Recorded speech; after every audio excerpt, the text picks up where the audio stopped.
Just talk about Just touched. Thank you so much. I'm just delighted to be here, of course. Nothing like doing a panel on Friday night. You guys at the back, you can see me, right?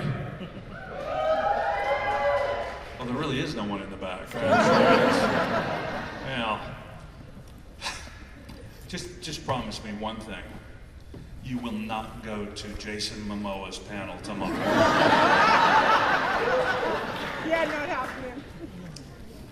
Do you think he can really swim? I don't know. You know, the one thing I really admire about him, he knows the Khaleesi personally. Very personally. I'm sorry, what is your name again? I'm Jason Momoa. You're still Jason. Jason, I admire your work so much. Can you swim? Yes, not as fast as Jason Momoa probably can, but I can not drown successfully. Very good. Well, this is cool. So here we are in... He knows that. You know, I could be in Europe now for the amount of time it took me to get here. What is the deal with Ottawa that they don't have direct flights to anywhere? I mean, you gotta take a connecting flight to get to Toronto. That's crazy. Anyway, I'm delighted to be here, of course. Not really. But wait, who said that? There was you know, most of the time I go to town, you know, some town to do this sort of thing, and somebody asked me from the audience when we were doing Q&A, they say, how do you like our town? What are you supposed to say? I don't really care for it. No, this is a beautiful town, though, and so glad they've got the tulips out for me, and I haven't been here in 6 years. Do you remember when I was here 6 years ago? Liars. No, you're not lying. How could you forget, right? It was the high mark in your life, right? Do you get to see much of the city while you're in town, or is it pretty much just from the hotel straight here for this? I don't think that's really any of your business. Thank you very much. Good night, everybody.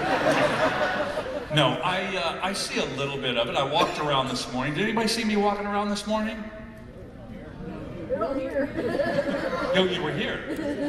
In line. Yeah. No, I walked around a bit today and did a little swim in the river.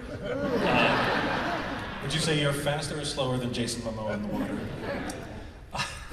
I really wouldn't say. But ask him. No, don't ask him. Don't say I've said any of this. He will beat me to a pulp. He could care less that I could be his father. Do not mention this to him. Okay, so let's see. We've got we have some people lined up for questions over here and over here. Why don't we start at this side and then we'll go back and forth? Yeah, you don't mind standing for a while, do you? Do you mind if I take my jacket off? Would you like me to take your coat, sir? Yeah, would you? No. Kind of you, but unnecessary. It's the same reaction Jason Momoa gets. This is the last thing that's coming off. Let me just say this. Don't let me forget that, okay? The reason I'm wearing this, aside from it makes me look cool, is I don't have a belt. I forgot my belt, and so this kind of like, you don't even see it. You don't even think about it. I've distracted you. I'm like a magician. See that? Nothing there, nothing there. Literally. I've never met you before in my life, right? Okay. All right. The real magic is that the scarf holds the pants up, like a belt. That's the magic, right? Exactly. Shall we begin? Yeah, right over here. Just let us know what your name is and then what your question is. Hi, Mr. Spiner. I'm Matthew. Hi, Matthew. I've always really enjoyed your singing voice. I absolutely love your cover of Zing Went the Strings of My Heart. Oh, thank you. And I'm just wondering, what have been the biggest musical influences in your life? Ooh, influences. Well, you know what? Aside from the fact that I had a singing teacher named Michael Lawrence when I was a young guy, who was a great guy, and I've been very lucky to have some really good teachers, and that makes all the difference. Teachers are just, they just influence your life in the best way. I had a great singing teacher, Michael, and I had a great acting teacher named Cecil Pickett, fantastic guy, and they really completely changed my life. And I've said this before, that what they gave me, most of all, the most important thing I think they gave me was a sense that I had something to offer.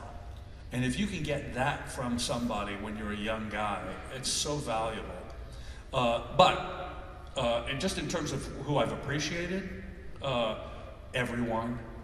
I mean, really, it runs the gamut from, you know, Sinatra, of course, because he was the greatest of all time. But I like old singers. I like Bing Crosby. I like Denise Crosby. I like. You should hear her sing.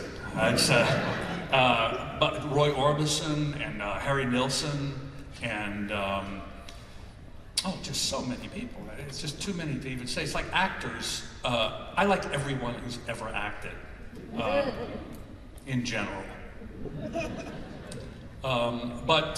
Yeah, how's that? Yeah, thanks a lot. Okay. So if you're very, very lucky, you'll have great teachers in your life who really change your life and send you off in a direction that's going to benefit you forever. And I was lucky that way. Hey. Hello, my name is Steven, and I guess I was young enough to feel sympathy for Will Wheaton back when he was on Next Gen. But Will Wheaton, who's that? I know, exactly. So we've been blessed to have you as a lead in so many great shows through the years, and you've been in so many other shows as, you know, just making appearances and everything that fall into my genre love. But my first remembrance of you has to go way back to that comedy duo of Bob and June on Night Court, and with the passing of Harry Anderson recently, I was wondering if you had any kind of remembrance from your time on that show. The only thing I can tell you, I mean, do you feel left out? No, I love Night Court. Okay. Jason, right? I'll tell you, let me think about that a minute. I mean, first of all, Harry Anderson was a great guy. I knew Harry a little bit before Night Court, and it's just tragic that he's gone. He was just a fantastic, really good guy. I also knew Charlie Robinson, who played the bailiff. He and I got our equity cards, our union cards, working in the chorus at the Houston Music Theater in the same summer. So it was kind of fun being on the show and seeing Charlie again. Do you remember Flo? Yeah. I told this story to somebody earlier, but Flo Hallop was, she played Flo on the show, and Florence Hallop was her name. Her brother was an actor by the name of Billy Hallop, who was one of the Dead End Kids, or one of the Bowery Boys. They did both. But she told me a story that she was on I Love Lucy, and if you look, you'll spot her. She sounds exactly the same. Obviously, she's years younger, but she used to, Desi Arnaz used to take Flo to the racetrack in California with him. He would say, "Flo, you want to go to the races tomorrow?" And she'd go, "Sure, Desi," you know, and they'd go to the races, and they'd sit down in their seats, and he'd say, "All right, Flo, get out of here." And she'd leave, and some gorgeous woman would come and sit down with him. And she said, "I was Desi's beard. He'd use me to..." I said, "Well, you should be ashamed of yourself, Flo." And she said, "Me? What about Desi?" Yeah. Anyway, the character I did on Night Court Did you know that, by the way, about Desi? And, I did not know that about Desi. Oh, there's stories. I could tell you so many show business stories. Oh, we'll save them for backstage when they're not listening. Okay. Okay. So, yeah, what was it? Oh, yeah. It was a character. The character I did on Night Court, I did when I was a kid in Texas. And I used to go into Denny's. Do you have Denny's here? Yeah.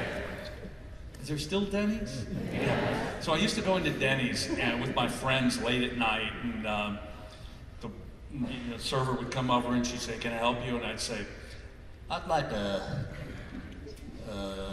big old piece of pumpkin pie and a couple tall boy Schlitzes to wash it down." Well, Schlitz was a beer, but anyway. So when I got the audition for Night Court, I went in and I said, "Gosh, I wonder if I could do that character." And I did in the audition, and they hired me. And I actually got to do this character I was doing as a kid and got paid for it. Anyway, there's my Night Court story. Thank you. It's pretty, I had forgotten how much your voice changes when you do that role. Were you forgotten? Well, Night Court Wait, was do you a thing. think about that? I loved Night Court a Oh, you lot. did? Did you really? Yeah. I did actually. Well, I was much younger when it was on the air, but Yeah. so were you, fairly, to be fair. Relatively, yeah. You're holding up better than I am. Clearly. It's true. It's true. No, it's true. Kidding.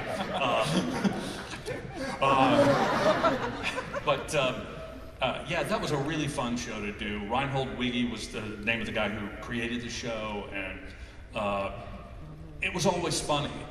As opposed to some other shows I've done, Night Court, what they used to do, not that you want to keep hearing about Night Court, but what happens, you go in on Monday, and this is pretty traditional of a tape series where you tape in front of a live audience.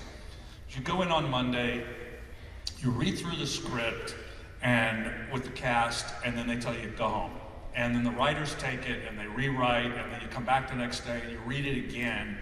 And then they go, okay, and you're only there another couple of hours, and they try to maybe get a little bit of it on its feet, but then they come in and rewrite again.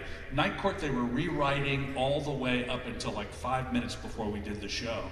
And they come in, "You know that joke? That's not so good. Do this one." And the great thing about Night Court was, it always got better. It really did. The writers were so good that it grew every time. Now, I've done other shows, not in a long time, but I did Mama's Family. You remember that show? Mama's Family, it got one fan. You really should be stoned for that, you know, in every way.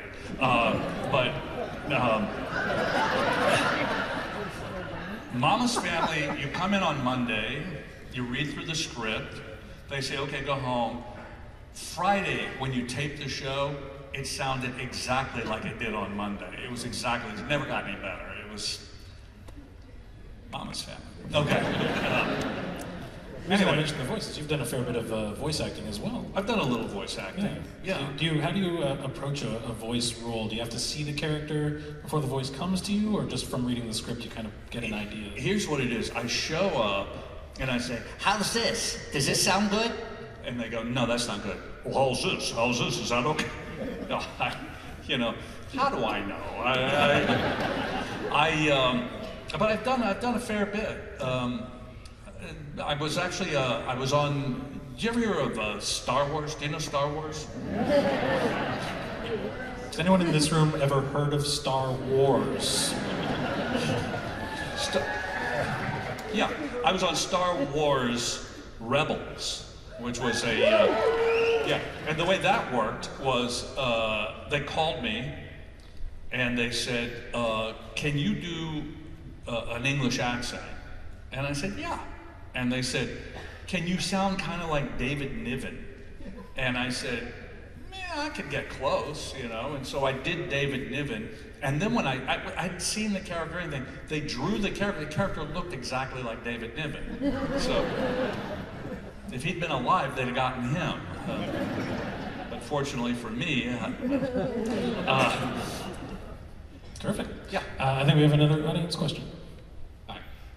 I was wondering, I love the fact in the second Independence Day, the fact that Dr. Brackish had a male partner was just a thing. It wasn't a revelatory moment, it just was. Right. I was wondering how much of his sexual orientation influenced your development of the character in the first film. Well, I didn't even know about it in the first film. I really didn't. I did not know about it. I went in. Dean Devlin, who produced the first film, and he also produced Leverage and The Librarians. He's got a movie out right now with a character called David Tennant is in it. It's called Bad Samaritan. I haven't seen it. I hear it's really good. And you've seen it? Yeah, but you like the name. Is that what you were applauding? Or was it just bad or Samaritan? It's probably David Tennant. Yeah. Oh, David Tennant. Well, anyway, I hear David's great in it, which he usually is. But so Dean Devlin, there was a part on librarians that they were interested in me for. And so I went in to meet with Dean and his other guys, and they said, I'd read the script, and they said, well, let me ask you, he said, do you want to know about Independence Day 2, or do you want to know about librarians first? I made the mistake of saying, I want to know about Independence Day, because as you might note, I was not on librarians. And I think if I'd say, oh no, librarians, tell me, but I didn't. So he said, well, we've decided that, that your character's gay. And I said, oh, okay. And I said, who, he says, the other doctor. And I said, what other doctor? And he said, the other doctor from the first film. I said, what are you talking about? And he showed me the opening scene. There's a guy standing behind me.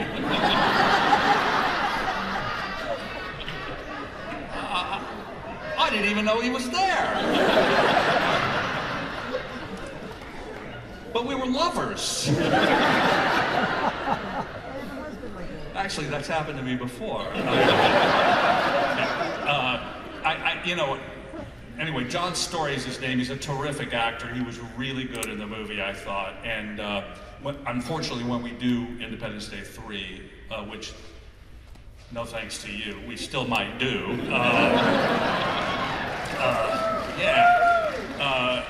John will not be in it unless it's a flashback or a dream sequence, you know.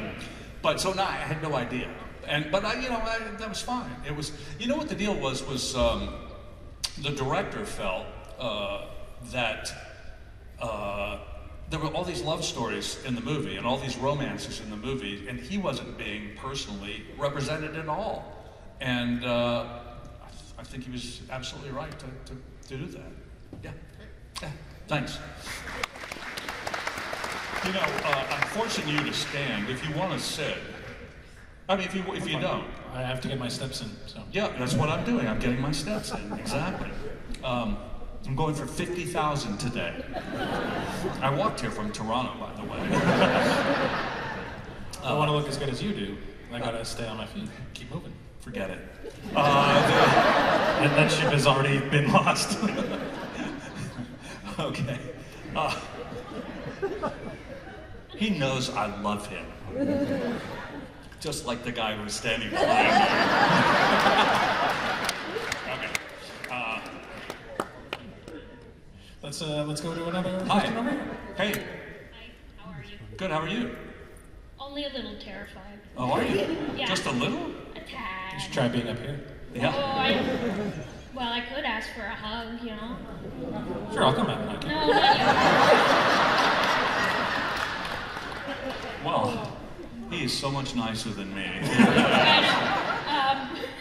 The real question was, Yes.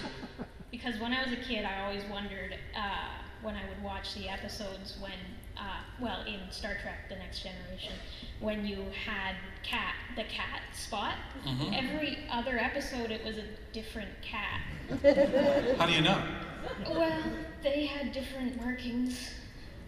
Okay. Yeah. You're assuming it was an Earth cat, and that's not normal. Okay. Yeah, exactly. Exactly. I was more wondering what happened to the cat. I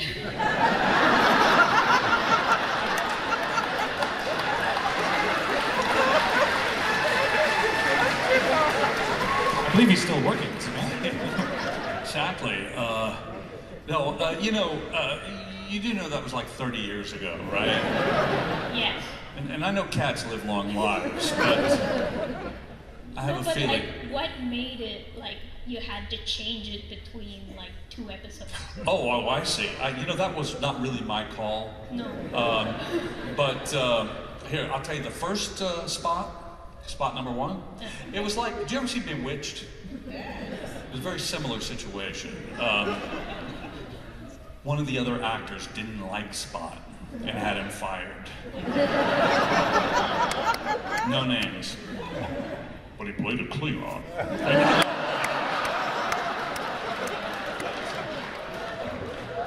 It's not true at all. Actually, hey, let me ask you a question real quick. I am trying to get my steps in. That's why I don't want to sit down. But if I'm still, I'm not getting any steps in, am I? You're still getting exercise. At least that's what I tell myself when I stand. Right, but I don't care about the exercise. I want it to show up on the little counter. I think you have to like. I think if I do that, yeah, exactly. So either I'm getting my steps in or I have to go to the bathroom really bad. Yeah. So, no, actually, I don't know what happened. I don't know why they replaced the first spot. Maybe they hired a different, they have wranglers, cat wranglers. Who, well, whichever is that what they call them in Canada? Yeah. I never really questioned it myself. As far as I was concerned, it was always the same cat. I really didn't know. And the only thing I knew was that cat was the single worst actor I ever worked with. Couldn't do anything. Literally could not do anything they asked it to do. I feel like we've solved the mystery, and that's why they kept replacing it. That could be. With yet another bad acting cat. I've told this story before, but they used to write stuff just to irritate me. That they would write things in that Spot would do that were just impossible. Spot opens the car door and things that it's just impossible. And they weren't really in the show. They just would put that in to, make me upset. But one time they wrote something and Spot got it on the first take. Only once, because we knew we were going to be there forever when Spot worked, because he couldn't ever do anything. They paid Spot like he was a professional. Never knew his stuff, ever. Just like Dorn.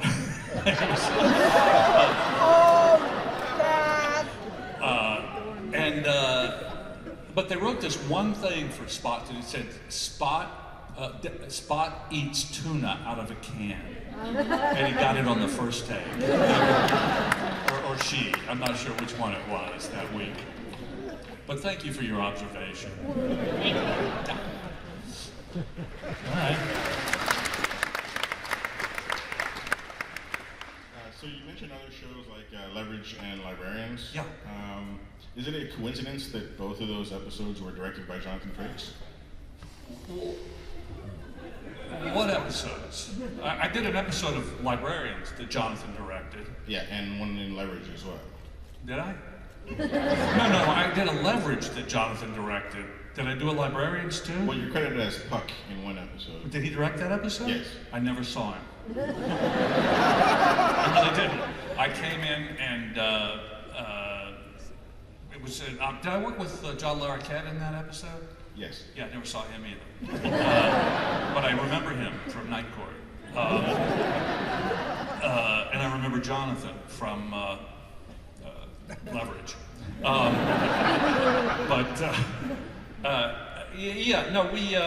didn't know Jonathan directed that episode. I just did it for Dean Devlin. He directed me that day. And it's not a coincidence at all. It just happened.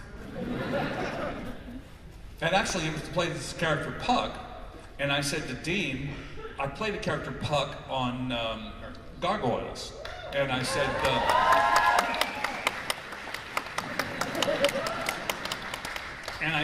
wouldn't it be fun if I do the same Puck, kind of the same character.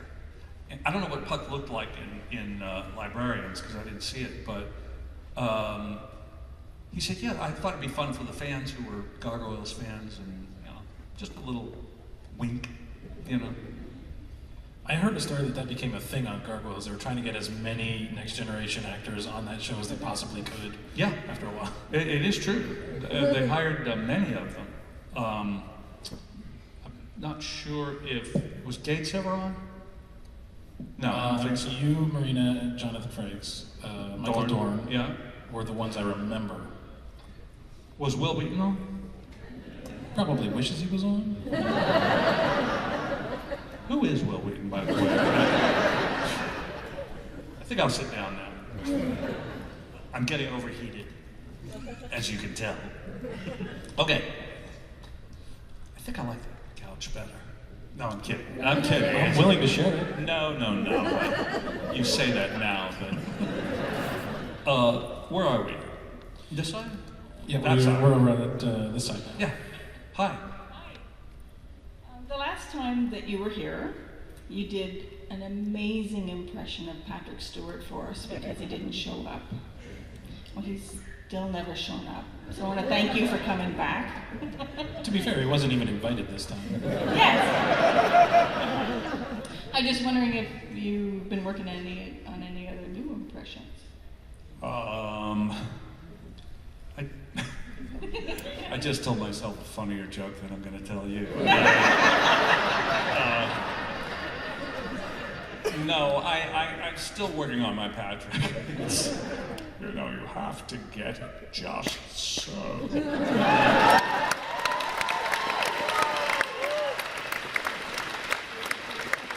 If you close your eyes, it's like he's here. Yes, close your eyes, everyone. Hello, I'm so happy to be in Ottawa. I've tried my hardest. Oh, I'll say it, my damnedest.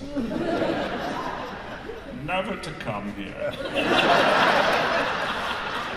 Oh, how much trouble can we get Patrick Stewart into? And yet, here I am. I find myself sitting rather, with you people. Would you like to hear my impression of my friend Ian McKellen?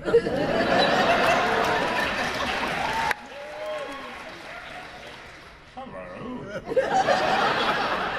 I'm Ian McKellen. I so hoped I would never be in Ottawa. But my friend Patrick talked me into it. Patrick Stewart, not the impressionist you are, clearly.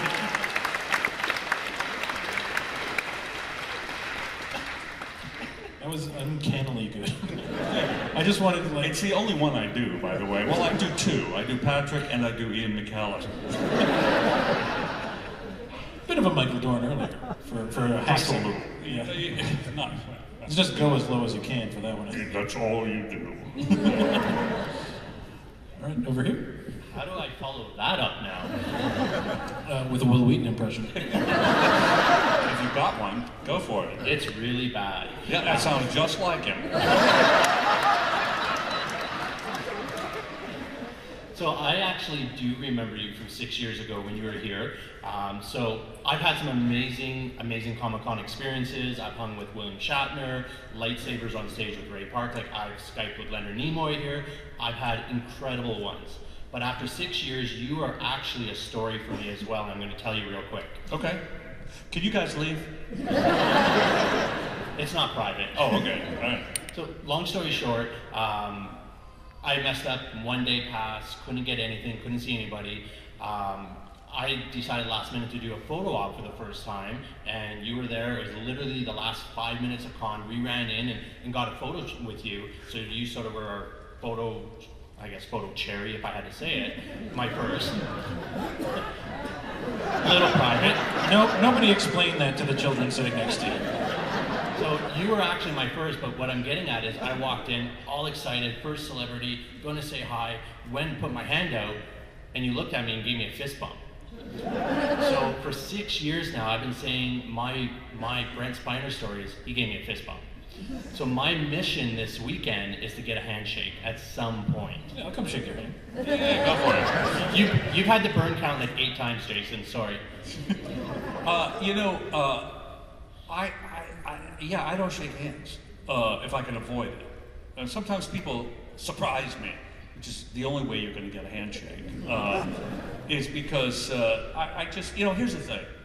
They have determined that the #1 way of transferring disease and germs is handshaking. That's #1. They determined that cigarette smoking caused lung cancer and bad emphysema and bad things. So many people stopped smoking cigarettes. Why do they keep shaking hands? They know what the facts are. And I used to go to conventions and shake hands with everybody, and invariably, do you know what that means? Invariably, I always went home sick. And for the most part, that hasn't happened in a long time since I started fist bumping. And I even think fist bumping is over the top. I really like the whole Asian, it says so much, it says respect, it says, how are you? I don't want to touch you. But the fact is, how do I know where you've been? And I mean just you. I've been at con. Yeah, well, exactly. That's the problem. How do I know where anyone's been? And how do I know whose hands you've shook already? And how do I know if you have kids that they're not sick? And, it's just... 2 kids in daycare. I got it. Oh, it's overwhelming. Thank you. And that's something to keep in mind too, is that for you, it's one handshake with a celebrity you admire, but for the celebrity at the autograph tables, it's thousands of people coming by you. So right, exactly. So that being said, if the price is right, How about 6 more glorious years of me telling my fist bump story? But that's a story that so many people in this room could tell. I mean, it's not that good a story. now you have the story of the time Brent Spiner refused to shake your hand. There you go. There you go. There's a story. I've been burned by Brent Spiner. There you go. Now you have a story.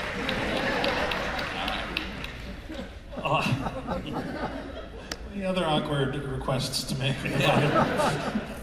No awkward requests. Perfect. But I was wondering what happened to your web series, Fresh Hell. Yeah, I really miss doing Fresh Hell. I just, the hope was that I could get a sponsor and we could maybe, or even, we pitched it to Sci-Fi at one point, and they were actually interested. And then the guy who was running Sci-Fi at that time got fired, and the next guy was not interested. First guy said, we want to do things out of the box a little bit. And I thought that kind of fit. I mean, it was Sci-Fi Network, but it was me. So, and talking a lot about having been on the show, and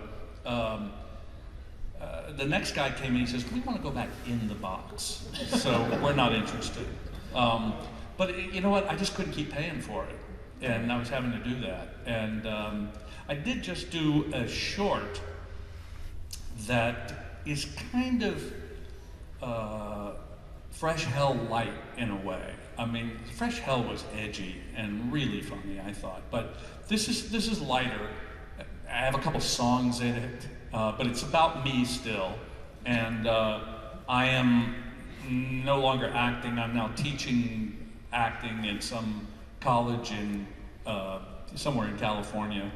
And Perry Gilpin from Frasier plays my wife.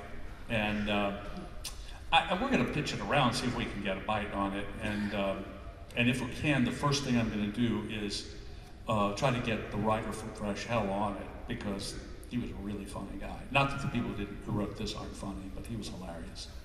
Thank you. Yeah. Have you seen? Am I the only panel today? No, you're the last panel today. Oh, were there others? There were others earlier in the day, but no one. Was Jason Momoa here today? He's tomorrow. Tomorrow. Anyone who was here today? Bruce Boxleitner. Boxleitner, yeah. love Bruce Boxleitner. I'm still trying to get a pop figure of Bruce Boxleitner from Scarecrow and Mrs. King. He has brown hair. Okay. Hi, Star Trek is really well known for having very impactful moments for so many different people. For me, it was Data's determination to be seen as more than the machine that you saw in front of you, insisting on being called Data, not Data. So that was a really important moment for me, and I was wondering if there was a moment in the show, working on it, or an episode that you found impactful or that marked you. I don't remember. Was I on that show? Theoretically. Well, I think that very moment you just mentioned, when Dr. Pulaski called me Data, and I said, no, my name is Data, and she said, what's the difference? And I said, one is my name, the other is not. Well, I didn't say that, but Data did. I feel the same way when people call me Spinner. And I always say those very words. No, my name is Spiner. And they say, what's the difference? I say, one is my name. Well, they're both my name, actually. But one has two N's in it, and one has one N in it, you idiot. But seriously, I didn't reflect too much on what I was doing other than trying to learn my lines and figure out how in the world I was going to play the part. It was a wonderful experience playing Data. It really was. And one of the greatest things about it was when we started the show, I think it was on the third episode, we all had 6-year deals. We wound up doing 7, but we all had 6-year deals. And we had a director on the third episode who said to me, by the end of the 6 years, you are going to be climbing the wall. You're going to be so... how can you play a character that long who has no emotion? You're going to be miserable. It's going to be horrible. And I thought, I don't think so. I don't think that's going to happen. But I had to consider it. Well, quite the opposite is they threw so much stuff at me so quickly that it really taught me how to kind of just work on my feet and figure something out as fast as I could. And even if I couldn't figure it out, to just dive in and go ahead and do it and hope for the best. I mean, one of the episodes we did, Masks. You know that episode? That's some of the worst acting I've ever seen in my life. And I'm talking about Patrick. I'm talking about me. But we were doing an episode called Thine Own Self. It was right before Masks. And what generally happened by that point, I think that was the 5th or 6th season of the show. I think 6th season. By that point in the show, they'd figured out how to feature 1 or 2 people and let everyone else just do the bridge scene at the beginning or the end, and then have some days off, because it was exhausting. We were working 16-hour days every day. And so I was carrying the show Masks. It was my show. And I was thinking, well, the last day of the show, we're almost done. Well, thank God somebody else is going to carry the show. And the script arrived for the next episode, which was starting at 10 o'clock the next morning. And I'm still working at midnight. And I quickly thumb through it and find I'm playing 5 characters in the next show. And I can't possibly do this. This is impossible. How do I don't even have time to read this, much less figure out who these characters are. So I asked to see Jerry Taylor, who was one of the executive producers at the time. She was still on the lot that night, and I said, I need to meet with Jerry. I got to tell her, you got to do a different episode. I can't do this tomorrow. And I said, Jerry, this is impossible. She said, please, I can't. I got to finish this other episode. I can't figure out these characters by tomorrow. And she said, we have faith in you. She was kind of a genius, you know. Oh, okay. I'll do it then. Well, but it did provide me with just great opportunities to do all kinds of things. And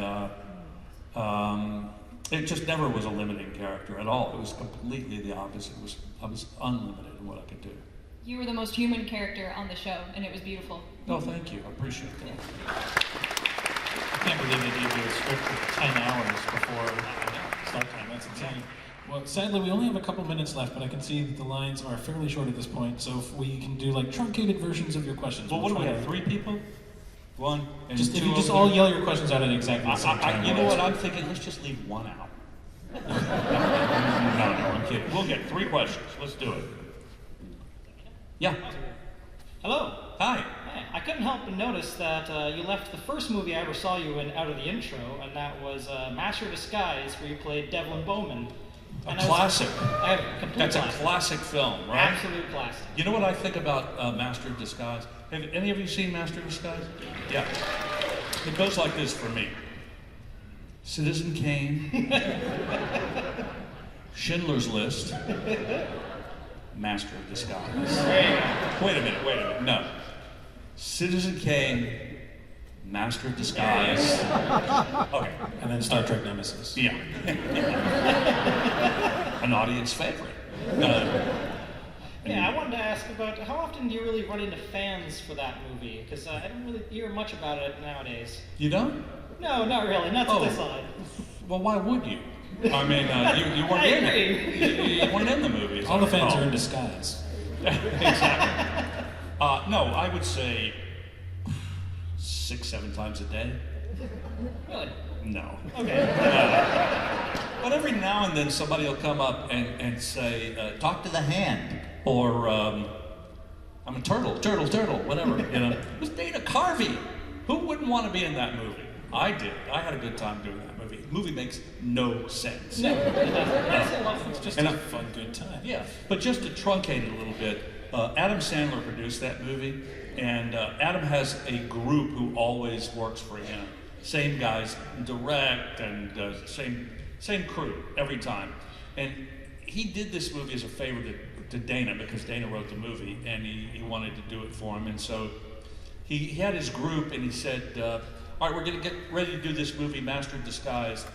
Who wants to direct it? And he looked to the director of photography. He says, you want to direct this movie? You've never directed. You want to direct the movie? And he said, not really. And he said, anyone want to? And the set decorator said, I'll do it. And he directed the movie. And you know what? It looks like it. No, it looks beautiful, and you know, they were making it up every day as we went along. I mean, it was fun. I had a really good time, and I have huge admiration for Dana. I think he's one of the great talents of all time. Thank you very much. Yep. We are super duper out of time, so I'm going to have to ask you guys to lightning round this as much as possible. Is someone else? Is Box Lightner coming back? Is that what's happening? There's nobody in after us, which is the only reason we're getting away with it at all. Okay. Please. I'll abbreviate. I'm just wondering, with the role that you do for so many years, such as Data, and the show rotated directors all the time, it seemed. What was helpful for you when you already had an established character that you were comfortable performing, and then you had a new storyline trying to get that director's vision? What was the best prompting they could give you to kind of get you to go where you needed to? You know what, honestly, it got to a point where they could just stay out of the way and just let us do it. Television is like that. A director, although they can, I mean, like Jonathan is a really good director. And I think his main concern, not that he doesn't give notes to the actors, because of course he does, but it's the pacing, it's the way the film looks, it's the cutting of it, that's what they're more concerned about. And that's the vision. They usually trust the actors who know, they always say the same thing, you know these characters better than we do. And they're right. So as long as they don't try to reinvent the wheel where we're concerned, it goes very nicely. Fair enough. Thank you very much. Yeah. Hi. Just wondering. Wait, I don't want you to feel pressured. But you are the last question. It'll be different, trust me. Will it be good, though? Well, it's up to you. Well, okay. We'll let them decide. Okay. I don't know if you get asked this often, but you worked with Jennifer Aniston on an episode of Friends where you interviewed Rachel Green for the job in Paris. Right. What was it like working with Jennifer Aniston on such a big show that was coming to an end? Well, first of all, let me say this. I don't know if you remember the exact timing of this, but I did that episode with Jennifer, and about a week later, she and Brad Pitt broke up. Now, I'm not saying, but, think what you want. We'll draw our own conclusions. But no, she was terrific. She was so nice. She really was. She was great. I already knew, I knew Courtney a little bit because I had done a pilot years before with her when she was a teenager called Sylvan in Paradise with Jim Nabors, myself, Courtney Cox. And it was basically, do you remember the show Fawlty Towers? Yes. Well, childhood favorite of mine. Yeah. Well, it was basically Fawlty Towers that took place in Hawaii. And I was the John Cleese character who ran the hotel. And Jim Nabors, who was the star of the show, was Manuel, the bellhop. And you'll wonder why this didn't go. I'm going to try and find it as soon as I get home. It was a fantastic piece of work. But no, I had a great time working on Cheers. I had a great moment, actually. Well, I enjoyed Cheers, too. Friends. Yeah. I didn't have anything funny to say on Friends. And I was really concerned about that. I thought, it was the third to last episode that they did, period. And I thought, oh my God, I'm on Friends, and I have nothing funny to say. I mean, really, none of my dialogue was funny. And I thought, I cannot be the only person ever on this show who wasn't funny. And so I racked my brain to change a line to make it into something that I thought was at least mildly amusing. And next day I went in and I said, I have a change for one of the lines. I have an idea. And they said, oh, okay, because they weren't happy about that usually. So they brought Marta Kaufman, who was the executive producer and head writer on the show, and they brought her down. She said, let's hear, do the line I wrote first. And I did the line, and then she said, okay. She laughed. And then she says, okay, let me hear the line you wrote. And I did that line, and she burst out laughing and said, that's great, do that line. And Jennifer said, hey, you're a writer. And but it was a really rewarding moment, and in fact, it got a really good laugh that night. And I thought, man, just some kind of genius. And on that note, ladies and gentlemen, Mr. Brent Spiner. Thank you for watching the Convention Junkies coverage of the 2018 Ottawa ComicCon. Please like, comment and subscribe to see more, and let us know below what you think of this video. If you would like to help us with future projects, please visit our Patreon page.